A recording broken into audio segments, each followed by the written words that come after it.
Shalom, selamat pagi Bapak Ibu Saudara yang terkasih di dalam Tuhan. Mari pada hari ini bersama-sama kita memuji dan menyembah Tuhan. Mari bersama-sama kita naikkan ucapan syukur Tuhan. Biarlah hidup kita di hari ini dipenuhi oleh berkat Tuhan. Selamat pagi Yesus. Tuhan, ku mau menyenangkan-Mu. Tuhan, bentuklah hati ini jadi bercanda untuk hormat-Mu. Cemerlang bagai emas murni. Tuhan, ku serahkan hatiku, semua ku berikan padamu. Kuduslah hingga tulus selalu, agar aku menyenangkan-Mu, menyenangkan-Mu, senangkan-Mu. Hanya itu kerinduanku, menyenangkan-Mu, senangkan hati-Mu. Hanya itu kerinduanku.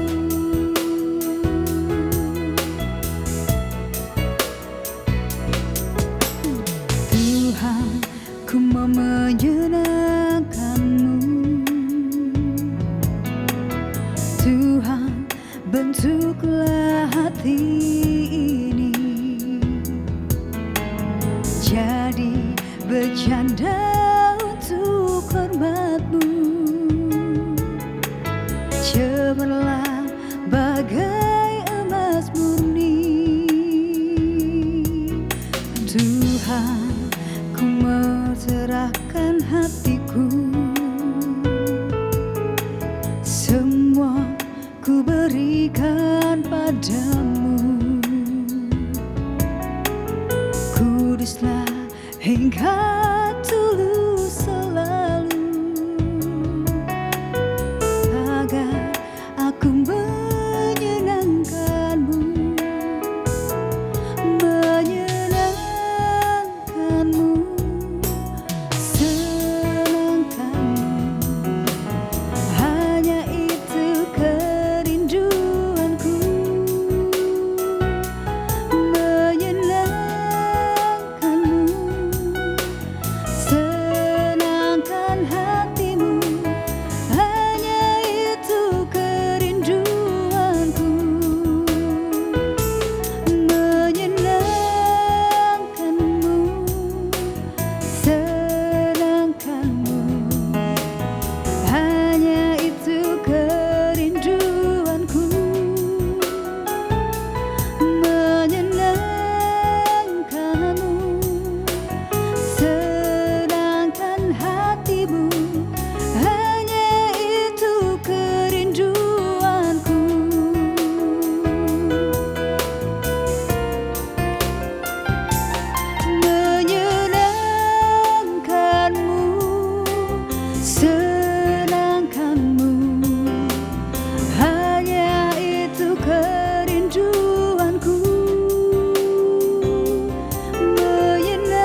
bersyukur buat kasih-Mu. Kami bersyukur Tuhan punya Allah seperti-Mu. Kami mau terus menyembah-Mu. Haleluya.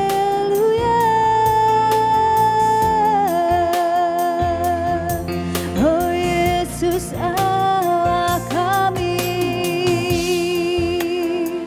Haleluya. Syukur buat kasih-Mu Bapa. Yesus,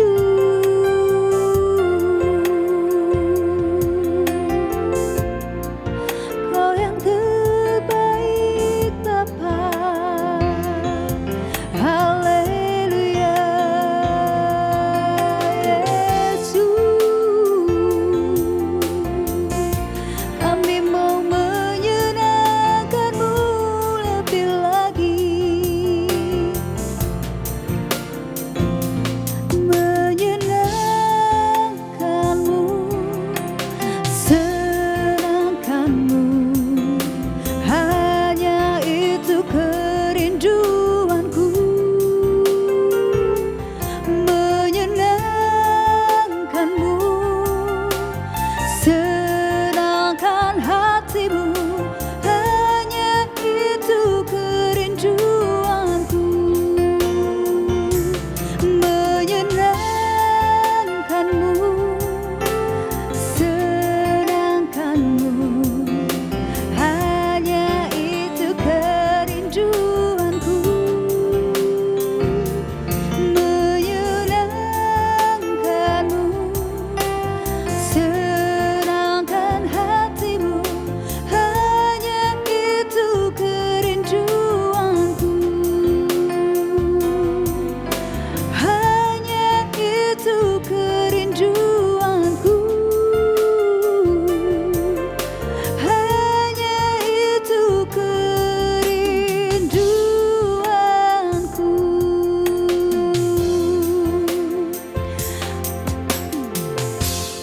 Kami sungguh bersyukur Tuhan. Kami sungguh berterima kasih buat kasih cinta-Mu bagi setiap kami Tuhan. Dan saat ini Tuhan, kami mau serahkan hidup kami, kami mau serahkan hati kami. Dan saat ini kami mau dengarkan firman-Mu Bapa. Biarlah kiranya Tuhan firman-Mu Tuhan terus tertanam di dalam hati kami. Biarlah Kau bukakan hati kami, pikiran kami, untuk kami dapat mengerti Tuhan akan kasih-Mu, akan firman-Mu. Di dalam nama Tuhan Yesus kami serahkan doa pagi di hari ini dalam tangan-Mu. Amin. Shalom, selamat pagi jemaat yang terkasih di dalam Tuhan Yesus Kristus. Mari pagi hari ini sebelum kita memulai setiap aktivitas hidup kita pada pagi hari ini, mari kita merenungkan akan kebenaran firman Tuhan. Karena kita yakin percaya bahwa kebenaran firman Tuhan itu yang akan membuat hidup kita menjadi kuat, hidup kita menjadi lebih bersemangat lagi untuk kita melewati hari ini, untuk kita melakukan setiap pekerjaan kita. Pagi hari ini kita akan belajar mengenai subtema kasih karunia membuat kita dipercaya Tuhan untuk mengerti akan rahasianya. Sekali lagi, kasih karunia membuat kita dipercaya oleh Tuhan untuk kita mengerti akan rahasianya. Mari kita membuka di dalam 1 Korintus pasal yang keempat, ayat yang pertama dan ayat yang kedua. 1 Korintus pasal yang keempat, ayat pertama dan ayat yang kedua. Demikianlah firman Tuhan. Demikianlah hendaknya orang memandang kami sebagai hamba-hamba Kristus yang kepadanya dipercayakan rahasia Allah, yang akhirnya dituntut dari pelayan-pelayan yang demikian ialah bahwa mereka ternyata dapat dipercaya. Amin. Pagi hari ini dari pembacaan firman Tuhan, tentunya setiap kita rindu untuk kita menjadi anak-anak Tuhan yang bukan hanya sekedar menerima akan kasih karunia daripada Tuhan, bukan hanya kita sekedar menerima akan janji dan berkat yang luar biasa daripada Tuhan, namun lebih daripada itu Bapak Ibu Saudara, pada pagi hari ini kita mau mengerti apa yang menjadi rahasia Tuhan di dalam setiap kehidupan kita.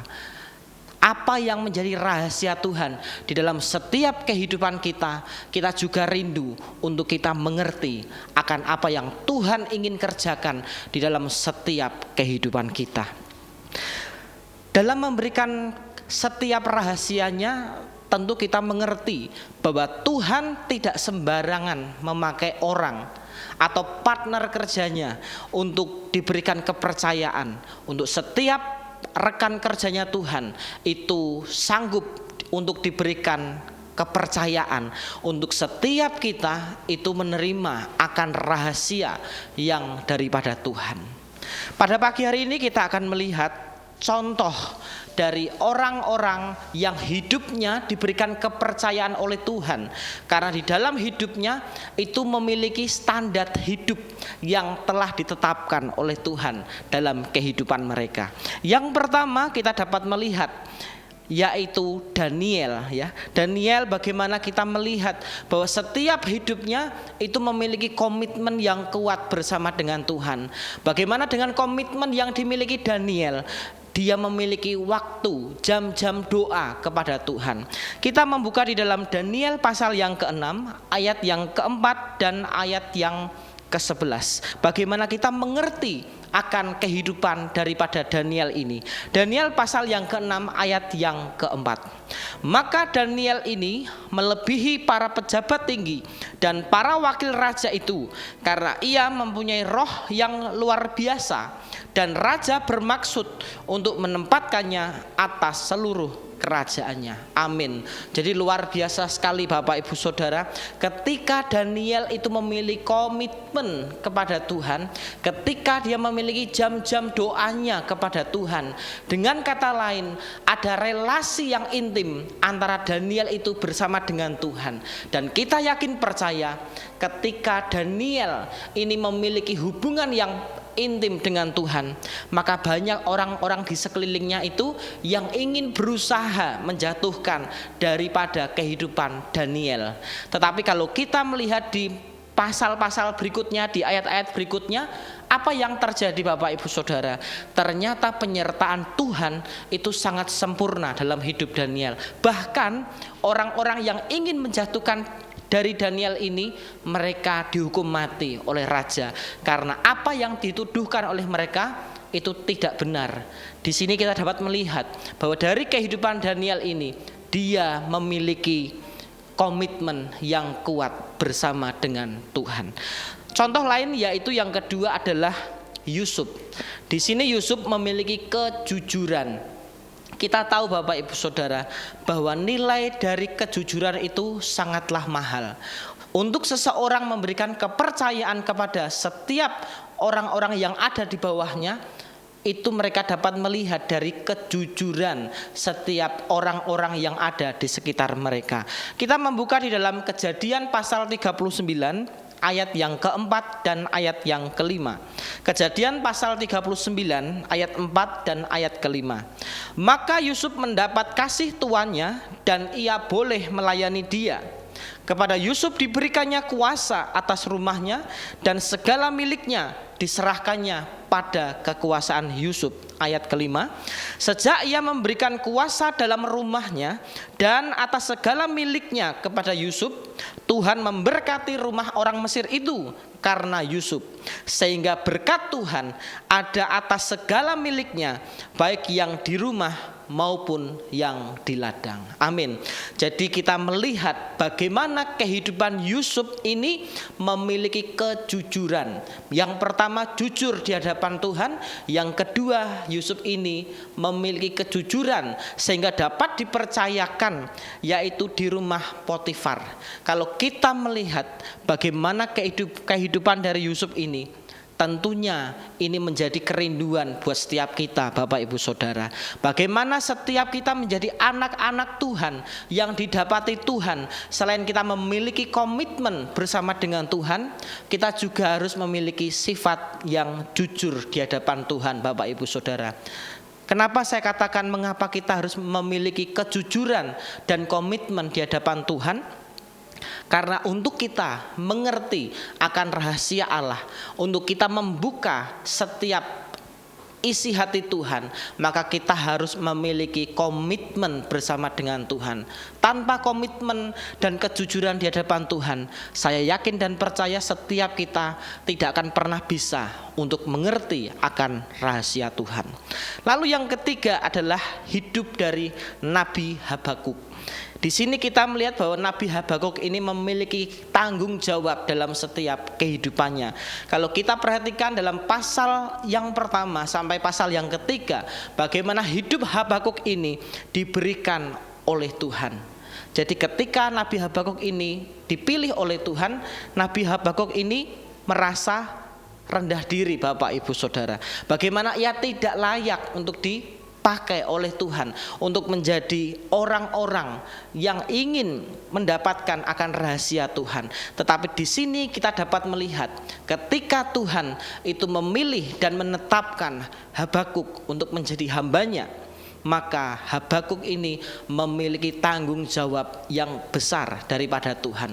Oleh sebab itu dari tiga tokoh ini kita dapat mengerti untuk kita dapat menerima atau mengerti akan rahasia Tuhan dalam hidup kita, maka kita harus memiliki keteladanan hidup yang sudah diberikan dari tokoh-tokoh Alkitab ini. Yang pertama, memiliki komitmen. Yang kedua, memiliki kejujuran. Dan yang ketiga, memiliki tanggung jawab.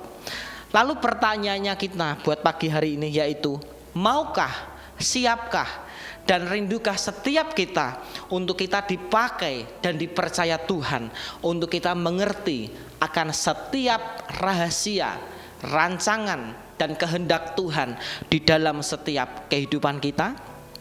Oleh sebab itu pada pagi hari ini kita akan belajar mengenai tiga hal. Bagaimana setiap kita agar kita dapat dipercaya Tuhan untuk menjadi pribadi yang dapat dipercaya untuk mengerti akan setiap rahasia Tuhan dalam hidup kita. Yang pertama adalah kita hidup dalam kekudusan di hadapan Allah. Kita buka di dalam 1 Petrus pasal yang kedua ayat yang ke-9. 1 Petrus pasal yang kedua ayat yang ke-9, demikianlah firman Tuhan. Tetapi kamulah bangsa yang terpilih, imamat yang rajani, bangsa yang kudus, umat kepunyaan Allah sendiri, supaya kamu memberitakan perbuatan-perbuatan yang besar dari Dia yang telah memanggil kamu keluar dari kegelapan kepada terangnya yang ajaib. Poin yang pertama yang harus kita miliki agar setiap kita mengerti dan dipercaya akan rahasia Tuhan, yang pertama adalah kita hidup dalam kekudusan di hadapan Tuhan. Pertanyaannya buat setiap kita pagi hari ini, seberapa kuduskah kita di hadapan Tuhan, Bapak Ibu Saudara? Kalau kita mengerti setiap hidup kita masih tinggal di dalam dunia yang penuh dengan dosa, yang penuh dengan kesesatan, bahkan yang penuh dengan ketidakpastian. Oleh sebab itu pagi hari ini untuk kita menjaga hidup kita supaya tetap kudus di hadapan Tuhan, tidak ada cara lain, Bapak Ibu Saudara, yaitu dengan cara kita meminta pertolongan daripada Tuhan. Karena dikatakan di dalam 1 Petrus pasal yang kedua ayat yang ke-9 bahwa kita ini adalah imamat yang rajani, bangsa yang kudus, umat kepunyaan Allah sendiri. Jadi setiap kita pagi hari ini adalah umat-umat kudusnya Tuhan, Bapak Ibu Saudara. Oleh sebab itu ketika kita sudah menerima dan dilayakkan Tuhan untuk kita mendapatkan kasih karunia itu, mari kita pergunakan setiap hidup kita untuk kita memiliki hidup yang kudus di hadapan Tuhan. Lalu poin yang kedua, bagaimana setiap kita agar kita mengerti akan setiap rahasia Tuhan di dalam setiap kehidupan kita, yaitu caranya adalah kita menjadi teladan sebagai suratan Kristus yang terbuka. 1 Korintus pasal yang ke-9 ayat yang ke-27. Demikian firman Tuhan, tetapi aku melatih tubuhku dan menguasai seluruhnya, supaya sesudah memberitakan Injil kepada orang lain, jangan aku sendiri ditolak. Amin. Poin yang kedua yang dapat kita pelajari, bagaimana setiap kita agar kita mengerti akan rahasia Tuhan dalam hidup kita. Poin yang kedua adalah kita menjadi teladan sebagai suratan Kristus yang terbuka. Di dalam 1 Yohanes pasal yang kedua ayat yang ke-6, kita ini diciptakan oleh Allah dan kita harus hidup sama seperti Kristus yang adalah kudus.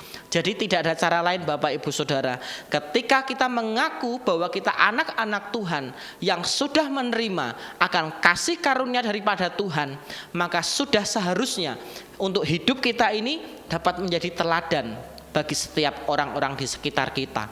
Dalam teladan apa Bapak Ibu Saudara? Mungkin dalam setiap tingkah laku kita, dalam perkataan kita, atau mungkin dalam sikap-sikap kita yang tentu saja kita harus berbeda dengan kehidupan dunia ini. Roma 12 ayat yang kedua, janganlah kamu menjadi serupa dengan dunia ini, tetapi kamu berubahlah oleh pembaharuan budimu yang sudah diberikan oleh Tuhan dalam setiap kehidupan kita, sehingga kita dapat memilih mana yang baik menurut kehendak Allah dan mana yang tidak baik di hadapan Allah.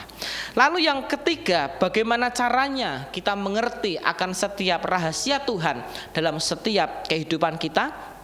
Milikilah hubungan yang intim dengan Tuhan, dengan kita menjadi kawan sekerja Allah.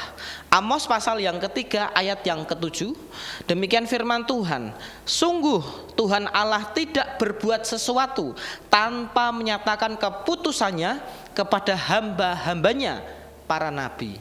Jadi poin yang ketiga yang dapat kita pelajari, bahwa kita harus menjadi kawan sekerjanya Allah.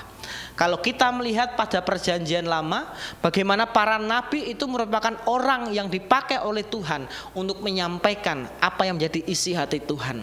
Pada perjanjian baru saat ini Bapak Ibu Saudara, tentunya setiap kitalah yang menjadi umat-umat yang kudus, anak-anak pilihan Tuhan. Tentunya ketika kita memiliki hubungan yang intim bersama dengan Tuhan, kita menjadi kawan sekerjanya Tuhan, kita juga akan dapat mendengar apa yang menjadi kerinduan Tuhan, apa yang menjadi isi hati Tuhan, itu akan diceritakan di dalam setiap kehidupan kita, karena kita adalah kawan sekerjanya Tuhan. Lalu yang selanjutnya, yang keempat, bagaimana setiap kita dapat mengerti akan rahasia Tuhan di dalam setiap kehidupan kita. Kalau yang ketiga tadi, kita menjadikan diri kita menjadi kawan sekerjanya Allah. Yang keempat adalah kita menjadikan Kristus sebagai sahabat di dalam setiap kehidupan kita. Yohanes pasal yang ke-15 ayat yang ke-15. Demikian firman Tuhan, aku tidak menyebut kamu lagi hamba, sebab hamba tidak tahu apa yang diperbuat tuannya, tetapi aku menyebut kami sahabat, karena aku telah memberitahukan kepada kamu segala sesuatu yang telah kudengar dari Bapakku. Amin. Jadi untuk kita dapat mengerti akan rahasia Tuhan dalam setiap kehidupan kita, jadikan Kristus sebagai sahabat dalam setiap kehidupan kita. Seorang sahabat pastinya akan menceritakan apa yang menjadi kesusahannya, apa yang menjadi kerinduannya dalam hatinya. Tentu saja dengan setiap kehidupan kita, ketika kita menjadikan Kristus sebagai sahabat kita, kita dapat melihat bagaimana Tuhan juga akan bercerita kepada kita apa yang menjadi isi hatinya, apa yang menjadi rahasia Tuhan di dalam setiap kehidupan kita. Biarlah 4 poin ini dapat kita hidupi dalam setiap kehidupan kita. Yang pertama, untuk kita mengerti akan rahasia Tuhan dalam hidup kita, yang pertama adalah hidup dalam kekudusan. Yang kedua, kita menjadi teladan bagi suratan Kristus. Yang ketiga, kita memiliki hubungan yang intim dengan Tuhan dengan cara kita menjadi kawan sekerjanya Allah. Dan yang keempat adalah jadikan Kristus sebagai sahabat di dalam setiap kehidupan kita. Mari pada pagi hari ini Bapak Ibu Saudara, kita mau jadikan Yesus sebagai senter poros dalam setiap kehidupan kita. Karena kita yakin percaya ketika kita mengandalkan kuasa Tuhan, maka setiap apa yang kita kerjakan pada hari ini akan dibuat Tuhan menjadi berhasil. Mari bersama-sama kita berdoa. Hati kami melimpah dengan ucapan syukur Tuhan buat pagi hari ini. Ajari kami untuk kami mengerti akan isi hati-Mu Bapa. Ajari kami untuk kami mengerti akan rahasia-rahasia-Mu yang Engkau berikan di dalam setiap kami Bapa.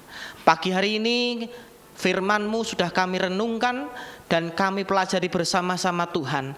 Biarlah Kau jadikan setiap kami bukan hanya pendengar saja Tuhan, tetapi lebih daripada itu kami ingin menjadi pelaku akan kebenaran-Mu Bapa. Urapi dan berkati setiap anak-anak-Mu yang pada pagi hari ini sudah meluangkan waktu mereka untuk mereka ikut doa pagi online ini Bapa. Berkati setiap hidup mereka. Biarlah Kau membuatnya berhasil apa yang diusahakan anak-anak-Mu pada hari ini Bapa. Terima kasih Tuhan, terima kasih. Kami menyerahkan kebenaran firman-Mu ini hanya dalam nama Tuhan kami Yesus Kristus. Kami sudah berdoa dan mengucap syukur. Haleluya. Amin.